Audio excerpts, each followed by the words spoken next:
Hi, I'm James from James Does Things, and in today's video I want to talk to you about getting a Royal Mail business account for your business or your eBay business or your Shopify business or any business that sells things. So, is it worth getting a Royal Mail business account if you sell online? So for me personally, I sell mostly on eBay. I do have a Shopify store as well. I don't currently sell on Amazon or Etsy. But if you sell any of those, then it might be worth your while getting a Royal Mail business account. Okay, so in terms of the way that a business account works, the first thing, the kind of qualifying thing, which sadly I don't qualify for yet, is the volume. So you've either got to be doing £5,000 a year or 1,000 parcels a year, and they did say parcels. So when I said letter size things, I do send some parcels, but it's mostly kind of letter size stuff. They really weren't interested. With our local postman, and he led me to believe that Royal Mail are now kind of chasing parcel sort of business rather than letter business. They think all the money's in the parcels and kind of online deliveries. So I suppose that kind of makes sense, even though you'd think it's kind of more, you probably get more bang for the buck in terms of the volume. Maybe, I don't know, maybe you can't stack a van high with, or you could stack a van high with these, but I don't know how their system works. If you do know, please tell me. Please drop me a comment if you know why they're going for it. Maybe it's just the fact that there's more parcels than there are letters now. Maybe that's it. People don't send so many letters. But anyway, for whatever the reason was, so they said, okay, if you're sending 1,000 letter size things a year, we don't care. If you're spending £5,000, fine. So in terms of how you actually go about posting things with a business account, what the rep told me was that you essentially have an online login, a bit like the kind of standard retail online login that I use now, where you just go in, put the address in, and but the difference is you don't pay up front. So at the moment, like today, I sent off 2 things with Royal Mail. I went online, I put the addresses in, I selected the service that I wanted, and I paid. And after I paid, I was then able to print my labels out. With a business account, it's different. You build in arrears. So you build, you rack up some costs, so the services, and then at a certain date they cut it off and they say that's it. Okay, you owe us this much. So that's actually quite good. That's actually beneficial because it means that money's in your account for a bit longer. Okay, it means you get a bigger bill at the end of the month, but it means essentially you've potentially already billed someone for that money, and you might have billed them 3 weeks ago. If you're charging postage separately, be it on Etsy or eBay or whatever, then that's quite a good thing. That's handy. The reason they do it that way is that, or a part of that system whereby you do it that way, is that you can't just go to the post box with your letter and chuck it in the post box. It has to go to a post office. It can be a local one, like my nearest post office it's in a shop. It's just part of the local off-license shop. So you go in, you buy a lottery ticket, some beer, some crisps, and special delivery parcel if you want.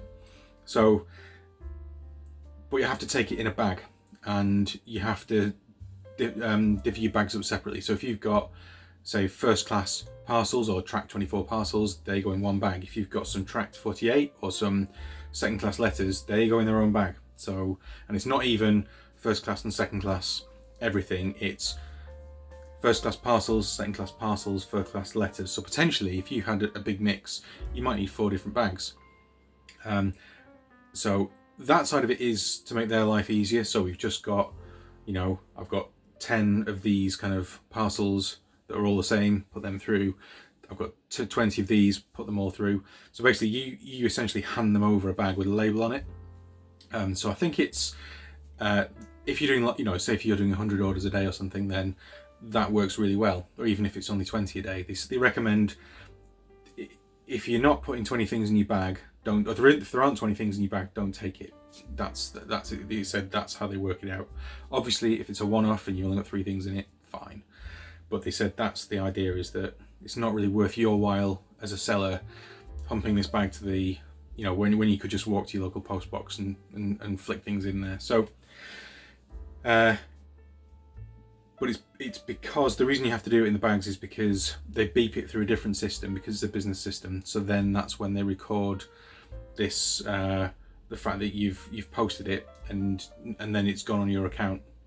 So that's why you have to do it separately, because it's the whole billing thing. So that's the kind of the trade-off, in that you don't pay for it up front. You get to keep that money in your account, but you have to kind of process it differently. So, and you have to take it to their place. So that's the last thing I'll come on to is the price. I was expecting big things, but it wasn't quite what I expected. So, as I alluded to earlier, I was expecting a massive discount based on, old information from a salesman 10 years ago. I know it's probably not the most reliable thing, but essentially I was expecting half price postage, especially for these little, first and second class letters, this stuff that's this size. Boy, was I disappointed. So, essentially that, if it had been half price, that would have made a big difference. That would have made a big part of my business a lot more viable. And so selling cards for 99p on eBay is currently a gamble.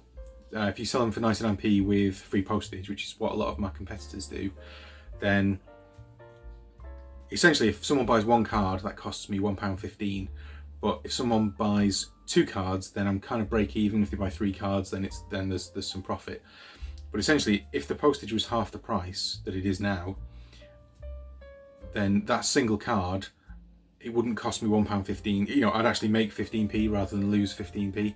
So it's quite a big difference. And but it's not. You only get about, having spoken to the rep was like, no, it's definitely not half price. You get about 10p off. Okay, so I've made some notes. So the second class drops from 68p to 56p, which is quite a big discount. The first class letters drop from 95 to 84. The parcels and things do drop a bit. Again, they drop like by about 20p, so it's barely 10%. But what she said was, in some circumstances, because of the way the accounts work, particularly if you're VAT registered, so if you're doing more than, in the UK, if you're doing more than, I think it's more than 80 grand a year, or it might be more than 60 grand. There's some figure about that much, maybe it's, call it 100,000 US dollars, that kind of figure. Then if you're doing more than that much, then you have to be VAT registered. So basically you add 20% on, or 20% of everything you charge goes to the government, but you can then claim it back when you get charged it yourself. So it's kind of, it is, if you can stay on top of your figures, then it's, and your accounts, then it's actually worth it. But it's a hassle. So, but there are special rules, particularly regarding fuel and things like that. So what she said was some of the VAT that you would be charged by Royal Mail is technically a fuel surcharge, and therefore you can't charge the VAT back or something. So basically, what was costing you as a retail customer like £2.85 would start costing you £3.20 as a business customer. So it's like the opposite of what it's supposed to do. It actually gets more expensive.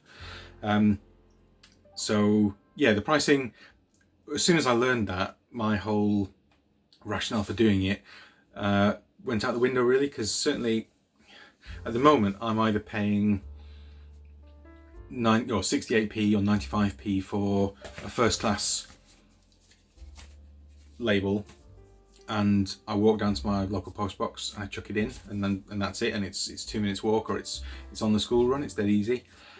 Or I'm going for special delivery. So if I sell an expensive card that's in a slightly thicker thing, a slightly sort of thicker package, or even a box, if I sell a bundle of them, then I can actually get Royal Mail to come to my house for free. In theory, they would come to my house for this for free. I think the postman would be a bit pissed off, so don't do it. At the moment, certainly, it's not really worth my time and effort having a business account. I certainly won't save much money, and the logistics of it don't really work for me. I think if I was where I want to be, which is sending 50 items a day, something like that, then, and expensive items as well, then it would definitely work. And I think if you're selling 20 things a day and you sell things of a similar size, or that have a similar, so if you're selling parcels, then Royal Mail would definitely be interested in you. And I think there are more services once you've got an account. There are extra things like you can actually pay for a collection. So like me, I don't live too far from a post office, but essentially there are 2 places I can go One of them's a nightmare to park at, and the other one is a long way from the parking, and it's always shut at lunchtime when it's the busiest period and when it's the best time for me to go. So yeah, they will actually come for a fee. They will actually come to your house every day or every other day or whenever you choose and collect. If you've got massive stash of parcels, they'll come to your property. So it is definitely worth doing, especially if you're big time. I'm not big time enough yet. I'm getting there. Well, this week I did all right. This week I've sold a few things this week, so I am getting there, but it's certainly not worth it for me. So essentially, if you're 20 parcels a week, ideally more really, essentially it wants to be 20 parcels per journey, per trip to the post office. So if you're selling 20 parcels a week and it's convenient for you to get to a post office, or you're making enough profit on your items to warrant getting them to come and collect it from your property or your house, then I would look into it. Don't expect massive discounts. There will be some discounts, but it is just, for me, Royal Mail is the best service in the UK. They are better than the other people. They deliver stuff. They're certainly a lot more reliable. Your thing gets given to a person; it doesn't get lobbed over the fence. And they've just got all the infrastructure there, and they've got the experience. So for me, is the best way to go. So I think if I do get a business account, it'll be with them. But who knows? I haven't really explored the other options. It's just that I do like using them. So if you've got a business account with someone else, then in the UK, please let me know. Leave me a comment. And if you live elsewhere in the world, let me know your experiences going from as a retail customer to business customer, or not. If you've looked at it and gone, nah, it's rubbish, then let me know. Let me know whereabouts in the world you live and what your options are. I hope you found this useful. I know I was a bit of an eye opener for me. And yeah, please consider leaving me a like and a subscribe if you found this useful. And yeah, check out some other videos. I've got a video about why you shouldn't buy stamps, particularly off eBay, and so that might be handy, and some scam videos as well, which are always good fun. So thanks for watching, and I'll see you soon. Bye bye.